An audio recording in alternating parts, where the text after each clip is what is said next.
Ce matin, cet homme est venu dépenser 3 000 € Bonjour, monsieur. sur un coup de cœur. Bonjour, monsieur. Que puis-je faire pour vous? Je voudrais essayer la Chopard 1000 Miglia Oui. en titane, s'il vous plaît. Je vous en prie. Prenez place. Ce qui l'amène dans ce magasin, Ah voilà, elle vient tout juste d'arriver. c'est une montre d'un horloger suisse très renommé. La fameuse Chopard que vous vouliez. Série limitée évidemment à 1000 pièces. Chic, élégante, à la fois sportive et qui va à peu près s'adapter à pas mal de jolies choses. Les finitions sont évidemment exemplaires, très recherchées surtout au niveau du cadran. En quelques minutes, l'affaire est conclue. Je vous la prends. Super. Cette montre, il va la payer 2 800 €. Et il n'en est pas à sa première. Moi, je recherche des pièces quand même un petit peu inhabituelles, en série limitée ou voilà. C'est ce que je recherche. Et vous en possédez beaucoup? Une dizaine de montres. D'entre 2 et 4 000 € à peu près. Hein. Voilà. Ils sont de beaux budgets quand même. Voilà pour vous. Cela lui fait une collection entre 20 et 40 000 €. Pour beaucoup, la montre est devenue un symbole de réussite sociale. Un symbole qu'on ne se prive plus d'afficher. L'horlogerie haut de gamme ne s'est jamais aussi bien portée.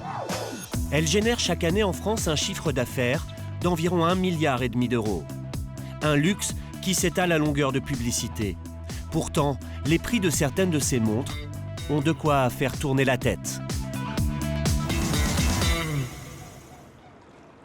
Le paradis des montres de luxe se trouve en Suisse, autour du lac Léman. Dans cet univers ultra secret, rares sont les marques qui ouvrent leurs portes. L'une d'elles, parmi les plus prestigieuses, a toutefois accepté de nous montrer ce qui fait la valeur de ces objets. Jean-Claude Biver est à la tête de la marque Hublot. Messieurs, dames, bonjour. Ah, nous voilà dans l'art horloger. On a commencé la série. Voilà. Ah ouais, bah non. Et il faudrait en sortir 10 par mois, là. C'est la première des 10. Les modèles fabriqués dans ces ateliers ne sortent qu'au compte-gouttes. La complexité de leur mécanisme demande parfois des années de travail. À l'image du tout premier exemplaire de cette montre, développée avec Ferrari. La montre finie, c'est ça. Donc on reconnaît les barillet, les cylindres. Il y a 686 pièces. Et ça fait une année qu'on travaille dessus. Donc une année de travail. Mais avant, il y a eu 3 années de recherche. Donc on est à la 4e année. Et après 4 ans, il en sort une. C'est un riche client du Moyen-Orient qui en aura la primeur. Alors ça, c'est 300 000 €. Ah oui, vous ne pouvez pas attendre 4 ans et puis avoir une montre à 30 €. Ces dernières années, la marque de Jean-Claude Biver a multiplié son chiffre d'affaires par 20. Ses acheteurs exigent des modèles toujours plus luxueux et toujours plus extravagants. Alors ça, c'est de l'or rouge qui s'appelle du King Gold. C'est de l'or avec du platine. Après, elle est sertie. Sur 10 montres, il y en a 3 qui sont avec des diamants. Ça, c'est avec des diamants fluo, pierres fluorescentes. Donc, vous voyez, c'est serti de diamants noirs, là. C'est fashion, hein. Mais bon, ça, c'est pour Alicia Keys, Madonna. Vous voyez, c'est pas... Vous avez un peu de tout, vous avez des clients un peu bling-bling et puis des De clients tout, qui tout, aiment, mais bien ouais. sûr. Et puis, c'est pas à nous de juger le goût du client. Ces montres, qui peuvent coûter jusqu'à 3 millions d'euros, ne sont pas convoitées que par de riches acquéreurs. Loin s'en faut. 600 000 € de butin en quelques minutes. Des braqueurs ont dévalisé un présentoir de montres de luxe dans le magasin parisien Chic Colette. Le braquage d'une bijouterie de la célèbre place Vendôme à Paris. Vers 13h, 2 hommes armés se sont emparés de montres. Plus d'une dizaine d'hommes armés et cagoulés se sont introduits dans la boutique avant d'en ressortir avec une vingtaine de montres de très grande valeur. Depuis cet automne, les braquages se sont multipliés à travers toute la France. À chaque fois, ce sont spécifiquement les montres qui sont visées. Pourtant, ces magasins figurent parmi les plus protégés. Retour chez l'horloger parisien. Tous les matins avant l'ouverture, un agent de sécurité fait le tour de la rue pour détecter une éventuelle menace. Ce n'est que si tout va bien qu'il remettra les clés à Michael, le vendeur, et à son patron, Jean-François.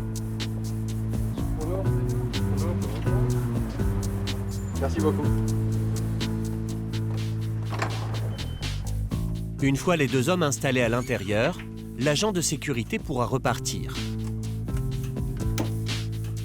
Il ne reviendra que le soir, pour la fermeture. Et en fait, vous n'avez pas les clés du magasin.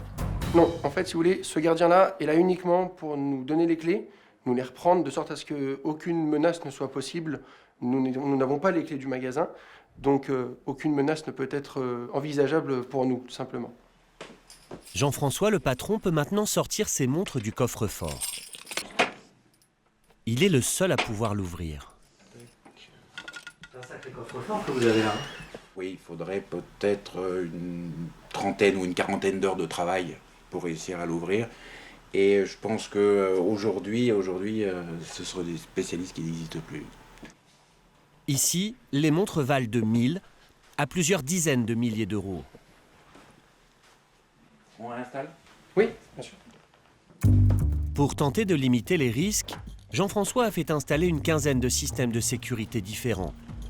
Caméras de surveillance, détecteurs de mouvement ou encore système d'enfumage dissimulé dans un endroit tenu secret. S'il prend toutes ces précautions, c'est parce que son magasin a déjà été braqué 2 fois. La première fois, les malfaiteurs ont simplement cassé la vitrine. La seconde attaque a été beaucoup plus brutale. Les braqueurs sont entrés, ont explosé la porte. Ils sont rentrés avec une énorme violence, vraiment une grande violence, arme au poing, en me visant.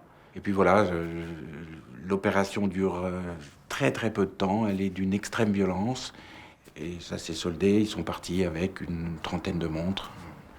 Les gens qui sont rentrés chez nous sont des gens qui ont l'habitude de le faire, qui sont très précis, très rapides.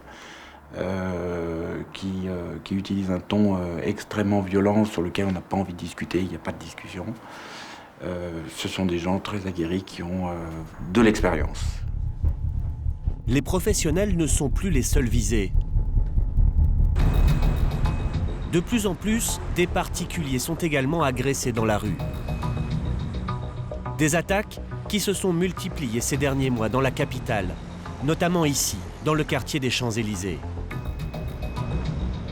Bien souvent, les victimes de ces vols à l'arraché sortent d'hôtels ou de restaurants de luxe. Les premiers témoins de ces violences sont les videurs ou les voituriers de ces établissements. Pas mal de gens qui se sont fait voler des montres, suivre, tout ça. D'accord. Ouais. Parce que pareil, là, dans le 8e, ça n'arrête pas, voilà. Une fois, ils ont attrapé apparemment un mec qu'ils ont suivi d'ici, ils l'ont attrapé dans la rue, ils l'ont ceinturé par derrière, et voilà, quoi. Ceinturé, ils lui ont détaché sa montre, ils sont partis. D'accord. Surtout les montres. Voilà. Bing, t'arraches la main. Ah ouais. Carrément. Vous avez vu, vous, déjà? Si. C'est violent? C'est très violent, hein. Bien sûr quand c'est violent. Il y a des grands clients ici sur Champs-Élysées quand même. Ouais. Un monsieur que je connais en fait, c'est un Saoud. Sa montre, je sais pas, ça coûtait 150, 200 000 euros en fait. Il y aurait eu plusieurs centaines de vols perpétrés de cette façon au cours des 10 derniers mois à Paris. Une vague d'agression à laquelle personne ne s'était préparé, à commencer par les services de police. C'est un phénomène nouveau déjà, c'est ce qui est important de souligner, c'est-à-dire qu'au mois de juin, on ne connaissait pas ce phénomène à Paris, il n'y avait pas de vol de montres de luxe, c'est apparu d'un coup. Donc il a fallu s'organiser pour faire face à cette nouvelle délinquance. Depuis le mois de septembre jusqu'à ce jour, on a élucidé plus de 70 vols de montres de luxe, qui représentent un butin total de 1 500 000 euros. Les policiers ont récemment démantelé 2 gangs distincts. Une cinquantaine de personnes arrêtées au total, en partie grâce au réseau de caméras de surveillance de la capitale. Suivi à 750, vous nous faites une physionomie. Saint-Honoré, c'est bon, oui, effectivement. Ouais. Voilà, essayez de zoomer au fond, là. La section est bien en place. Ok, les deux sections. Les 2 véhicules, ouais. D'accord, parfait, mais c'est parfait. Selon le commissaire Philippe Tirloc, qui dirige la police parisienne de proximité, ces malfaiteurs étaient tout sauf des amateurs. C'était des réseaux organisés, hein, à la fois dans la manière d'agir et dans la manière également d'écouler la marchandise. Il faut savoir, avec une base arrière à l'étranger pour certains et... Oui, pas forcément, mais en tous les cas, des réseaux de recel performants, capables d'écouler la marchandise de manière discrète et rapide. Face à ces vols, certaines marques tentent de sensibiliser leurs clients, d'une manière parfois inattendue. Un jour, Jean-Claude Biver, le patron du Hublot, reçoit un coup de fil de l'un de ses clients. Il s'agit de Bernie Ecclestone, grand Manitou du sport automobile, qui vient de se faire dérober sa montre à 30 000 €. Une agression sauvage qui va leur inspirer à tous les deux une publicité choc. Mon ami Bernie, c'est dégueulasse. C'est comme ça qu'il était lorsqu'on lui a tapé dessus pour lui voler sa montre. Ça, c'est celle qui a le plus séparé. Scandaleux, ouais. Et il faut être anglais pour oser dire à son ami Biver, utilise-moi cette photo. J'ai dit, quoi? Tu rigoles? Il me dit, non. Je veux que les gens voient ce que des voyous sont capables de faire pour voler. Et il m'a écrit ça. See what people will do for a Hublot. Ça veut dire? Regarde ce que les gens sont capables de faire pour voler une montre. Donc c'est absolument génial. C'est la meilleure campagne de pub que moi j'ai fait de mon histoire. Pourquoi les montres de luxe attirent-elles autant les malfaiteurs? Jean-Claude Biver a une explication très simple. Les montres, c'est des marques. Et les marques, elles ont des listes de prix. Donc, je peux savoir exactement la valeur. Un diamant, il n'y a pas une liste de prix. Parce qu'un diamant, c'est le prix du diamantaire, il faut le garder, il faut garder la couleur. Il n'y a pas une liste de prix. Donc, une montre est plus facile à marchander ou à revendre parce qu'on peut dire, ça, c'est la Hublot qui coûte 3 millions. Je l'ai volée, je te la vends pour 500 000. Par exemple, vous voyez, tandis que le diamant qu'on a volé, qui coûte 3 millions, c'est pas marqué qu'il coûte 3 millions. À ce jour, aucun système ne protège ces montres contre le vol.